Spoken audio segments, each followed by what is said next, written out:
Good morning, सुप्रभात। सुबह के 11 बज चुके हैं और आप देख रहे हैं ETN न्यूज और मैं हूं आपके साथ आरती चौबे। तो चलिए करते हैं बुलेटिन की शुरुआत।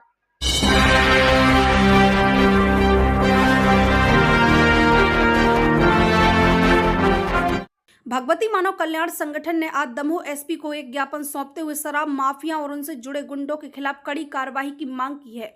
ज्ञापन में उल्लेख किया गया है कि 24 मई की रात संगठन के पदाधिकारी सालिग्राम पटेल के चाचा रामस्वरूप पटेल पर हमला हुआ। रनेही से अपने गांव लौटते समय अज्ञात लोगों ने उनकी गाड़ी में टक्कर मारकर न सिर्फ उन्हें घायल किया बल्कि बेरहमी से मारपीट भी की, जिसके बाद परिजनों ने घायल को हटा अस्पताल पहुंचाया, जहां उन्हें दमोह रेफर किया गया। इस दौरान हटा के पूर्व मंडल अध्यक्ष मनीष पल्ले सहित शराब माफियाओं के गुंडों ने अस्पताल पहुंचकर संगठन के लोगों पर भी हमला करने की कोशिश की। संगठन के मुताबिक 30 से 40 की संख्या में गुंडों ने घेराव किया, गालियां दी, पत्थरबाजी की कोशिश की। किसी तरह संगठन के सदस्य और घायल के परिजन जान बचाकर हटा थाने पहुंचे, लेकिन पुलिस की कार्रवाई सिर्फ मामूली FIR तक सीमित रही। अब यह मामला SP तक पहुंच चुका है। संगठन ने चेताया है कि यदि आरोपियों पर कड़ी कार्रवाई नहीं हुई तो वे आंदोलन और तेज करेंगे। अब देखने वाली बात यह होगी कि दमोह प्रशासन इस मामले में क्या सख्त कदम उठाता है या शहर को यूं ही गुंडों के हवाले छोड़ देता है।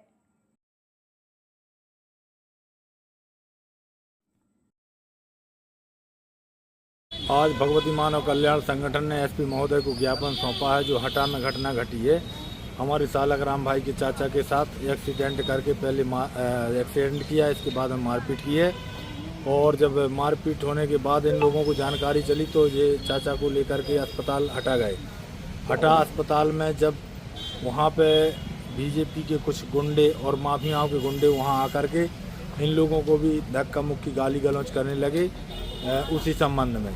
तो उसमें मनीष पल्लिया जो है पूर्व मंडल अध्यक्ष, उनके द्वारा उनके साथी द्वारा मारपीट और गाली गलौज की गई, जिसका वीडियो बनाया गया, उसकी रिकॉर्डिंग भी है। अभी हमारे हटा में एक घटना और घटी थी जो विधायक के लड़के के द्वारा एक ऐसी मान लो घटना घटित की गई थी कि पत्रकार के साथ मारपीट एवं उनको जान से मारने की धमकी दी गई थी।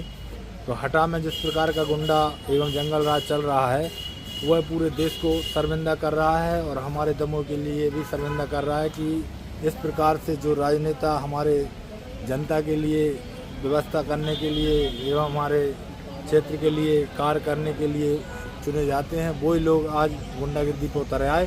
तो मुझे समझ में नहीं आ रहा है कि आने वाले समय में इस प्रकार का यदि BJP का राज चलता रहा और इन पर BJP के वरिष्ठ अधिकारी या वरिष्ठ नेता इस पर ध्यान नहीं देंगे तो धीरे धीरे गुंडा तंत्र बढ़ता जा रहा है। वो यह BJP के लिए खतरा है, क्योंकि आज चौथा स्तंभ जो हमारा मीडिया तंत्र कहलाता है वो भी खतरे में है। उनके साथ भी मारपीट की रही और खुलेआम उसका वीडियो भी बनाया गया, सारी चीज़ें हैं, लेकिन उस पर कार्रवाई नहीं की जा रही। तो मैं SP महोदय से आग्रह करने आया था। हमारे संगठन के साथ हमारे सभी लोग आए थे और SP साहब से बात भी हुई है। उन्होंने आश्वासन दिया है कि ठीक है, इस पर मैं कार्रवाई करूंगा। अभी जो घटना घटी है उसका हम लोग वीडियो पेश करेंगे, इसके बाद देखते हैं कार्रवाई क्या होती है। यदि कार्रवाई उसी घटना के समय पे एक आरक्षक वहाँ मौजूद था जिसके सामने पूरी घटना घटी है, लेकिन वहाँ जो हमारे संगठन के कार्यकर्ताओं के साथ मारपीट की जा रही थी उनके पक्ष में तो ना बोला, लेकिन जो मारपीट कर रहे थे उनके साथ उनका समर्थन था। तो उनके खुलेआम एक हौसला बुलंद हो गए कि जब हमारे साथ शासन प्रशासन पुलिस साथ में है और कोई कुछ नहीं कर पा रहा है तो ये लोग क्या कर लेंगे। तो ये बहुत बड़ी निंदनीय घटना है कि कोई भी पुलिस वाला रहता है उसके सामने यदि कोई इस प्रकार की घटना घटित करता है तो यह हमारे दमोह के लिए दुर्भाग्य की बात है। और मैं चाहता हूं कि यदि ऐसे कोई भी अधिकारी या कर्मचारी वहां उपस्थित था और उसके सामने ये घटना घटी है और वीडियो में आता है तो उसके ऊपर भी पटेरा नगर परिषद में सफाई कर्मचारियों की हालत बेहद दयनीय हो चुकी है। 4 महीनों से वेतन न मिलने के कारण सफाई कर्मचारी आर्थिक तंगी से जूझ रहे हैं। पटेरा नगर परिषद के समस्त कर्मचारियों का वेतन जनवरी माह के बाद से रुका हुआ है। जहां पहले नियमित वेतन मिल रहा था, वहीं अब 4 महीने से एक भी पैसा नहीं मिला है। कर्मचारियों का आरोप है कि लेखापाल द्वारा हर बार यही कहा जा रहा है कि वेतन देने के लिए राशि नहीं है। कर्मचारियों ने बताया कि हम सिर्फ 8,000 रुपये महीना पाते हैं, इतने में वैसे ही गुजारा मुश्किल होता है। ऊपर से 4 महीने से एक पैसा नहीं मिला है, घर में राशन तक नहीं है और दुकानदार ने उधार देना बंद कर दिया है। बावजूद इसके कि नगर परिषद को चुंगी और क्षतिपूर्ति वित्त आयोग से लगभग 60 लाख रुपए की राशि प्राप्त हो चुकी है। लेखापाल पूर्व के बिलों के समायोजन का हवाला देकर वेतन नहीं दे रहे। आज नगर परिषद के सफाई कर्मचारी दमोह कलेक्टर कार्यालय पहुंचे और ज्ञापन सौंपा। उन्होंने चेतावनी दी है कि अगर जल्द ही वेतन नहीं मिला तो वे काम बंद कर हड़ताल पर जाएंगे। अगर हमें वेतन नहीं दिया गया तो हमें मजबूरन कार्य का बहिष्कार करना पड़ेगा, तब सारा काम ठप हो जाएगा। परिषद में हो रहे बिलों के भुगतान को भी हम रोकेंगे। कर्मचारियों की इस चेतावनी के बाद अब यह देखना होगा कि प्रशासन इस मामले में क्या कार्यवाही करता है। पटेरा नगर परिषद में वेतन संकट से जूझ रहे इन कर्मचारियों की आवाज क्या जिला प्रशासन तक पहुंचेगी या नहीं, और क्या उन्हें उनका हक मिलेगा? हम पटेरा नगर परिषद पटेरा से आए हैं। नाम गोविंद वाल्मीकि, नगर परिषद पटेरा, सफाई के कार्यकर्ता हूँ हैं। और हम लोग को ना मार्क्स मिलता है, ना वेतन सही टाइम पे मिल रही है।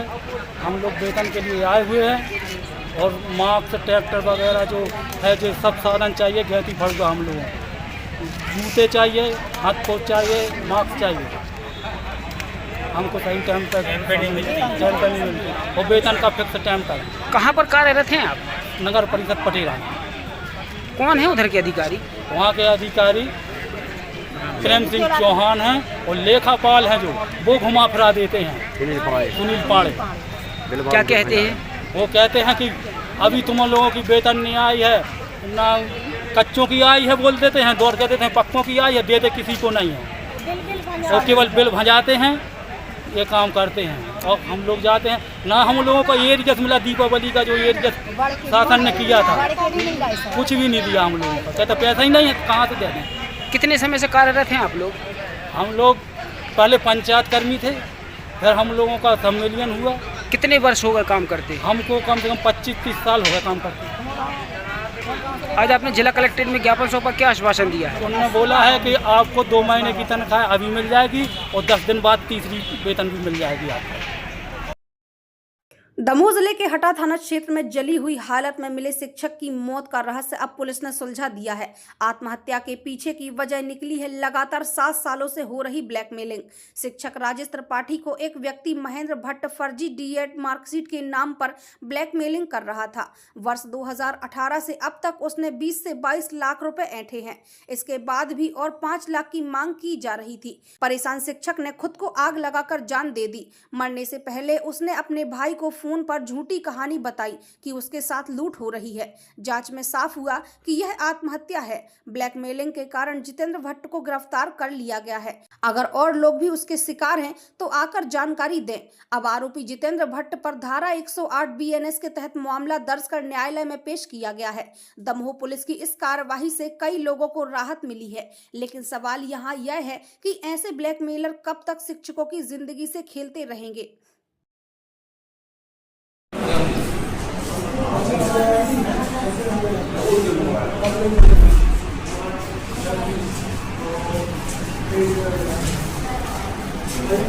बोलेंगे आप कुछ? झूठा मामला बनाया गया है मेरे ऊपर, मैं कहीं पर भी दोषी नहीं हूँ। न्यायालय में साबित होगा, सुनवाई होगी। आप लगातार शिकायत कर रहे थे शिक्षक की, क्या शिकायत कर रहे थे? एक बार शिकायत की है शैक्षणिक अनुभव प्रमाण पत्र की। 6 माह पहले शैक्षणिक अनुभव प्रमाण पत्र इनका जो हमें डाउटफुल लगा, तो संतु प्राचार्य को उसके संबंध में लिखा था। किसका डाउटफुल लगा था? इसी का राजेश त्रिपाठी का। राजेश त्रिपाठी का। उससे कुछ पैसे की मांग भी की थी क्या? नहीं, पैसे की मैंने कोई मांग नहीं की, ना मैं उससे कभी मिला, ना कोई मांग की, ना मोबाइल पर कभी बात हुई, मेरी कोई प्रकार का कोई शब्द। क्यों की थी तो शिकायत? वो जो शैक्षणिक अनुभव प्रमाण पत्र था वो संदिग्ध लग रहा था, तो केवल उसकी नहीं की थी, 4-5 लोगों की और की थी। अलग अलग शिकायतें थी, 4-5 लोगों की शिकायत थी, तो उसमें इनका एक शिकायत इनकी थी। ऐसे कितने शिक्षकों की शिकायत करते थे आप? अब ऐसी गिनती तो मैं नहीं बता सकता कि कितने शिक्षकों की शिकायत है, कितने करते हैं, ये गिनती तो मैं नहीं बता सकता, जो लगा उसमें करते हैं। अन्य विभागों में भी करते हैं? हाँ, जहाँ गड़बड़ लगता है वहाँ करते हैं, बाकी कुछ नहीं। दमोह जिले के हटा में उस वक्त हालात तनावपूर्ण हो गए जब IBC 24 के जिला ब्यूरो चीफ जितेंद्र गौतम पर भाजपा विधायक उमा देवी खटीक के बेटे प्रिंसदीप खटीक और उनके नुमाइंदों ने हमला कर दिया।